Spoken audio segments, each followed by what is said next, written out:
Hello everyone, update sa aming owning. This is what happened after the storm last night. So the onyx down, and tingnan natin because outside lots of water stuck.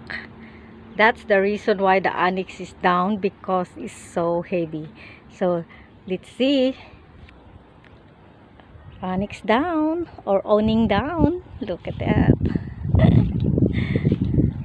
Taran, swimming pool. Yeah. Pwede ako dito mag-ano.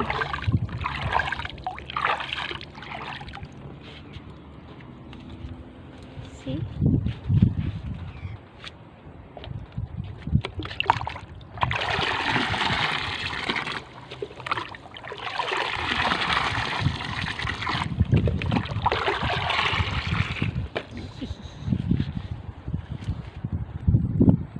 So, yan siya guys.